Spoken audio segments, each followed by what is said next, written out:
1947, Britain announced its withdrawal from Palestine, and the following day, Ben-Gurion declared the establishment of the State of Israel. This state left millions of refugees and detainees, leading to the current map of Palestine. This map, the orange one. Let's go back to the beginning.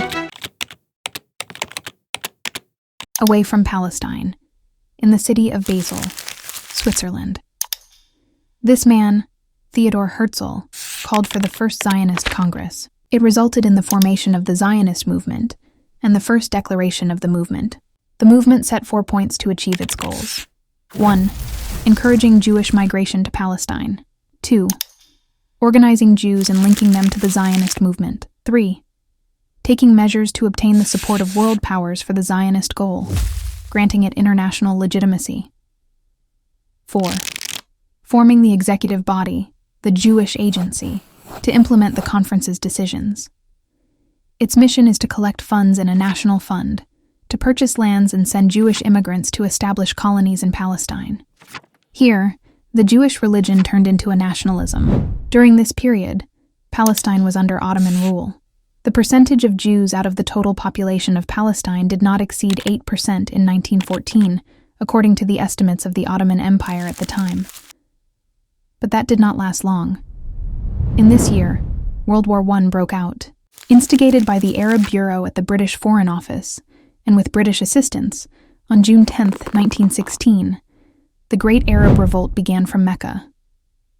Britain, for its part, promised to recognize Arab independence after the war, and certainly, as usual with colonial powers, held secret meetings with France to produce the Sykes-Picot Agreement in 1916, dividing Arab lands between France and Britain, with imaginary lines to govern and control their wealth the following year. The colonial powers, led by Britain, realized that the establishment of a Jewish state, ally in Palestine, could help separate the Arab East from its West, preventing the emergence of a major Arab state to replace the Ottoman Caliphate in this vital and sensitive region of the world. England found common interests with the movement. With Jewish immigration, especially from Russia and Eastern Europe, Britain benefited from this process in its colonial expansion program in the Middle East by establishing a colonial base in the form of a state. This explains the issuance of the Balfour Declaration in 1917, with the support of all Western countries at the time, including the United States. His Majesty's government view with favor the establishment in Palestine of a national home for the Jewish people, and will use their best endeavors to facilitate the achievement of this object, it being clearly understood that nothing shall be done which may prejudice the civil and religious rights of existing non-Jewish communities in Palestine, or the rights and political status enjoyed by Jews in any other country. With these words, Britain granted land to which it had no rights, and ignited a conflict that lasted nearly a century, resulting in millions of refugees, displaced persons, and victims. A month after the declaration, British forces entered Jerusalem, marking the beginning of the British Mandate period in Palestine, ending 400 years of Ottoman rule. This period marked a decisive turning point in the history of Palestine, as the region began to face new challenges related to British colonization and the political and economic influences associated with the Balfour Declaration. During the British Mandate period, which facilitated waves of Jewish immigration, 1920-1948, there were 6 major waves of migration to Palestine, leading to an increase in the percentage of Jews in the total population. 11.1% in 1922, 16.86% in 1931, 30.4% in 1944, 31% in 1947, 31.5% in 1948.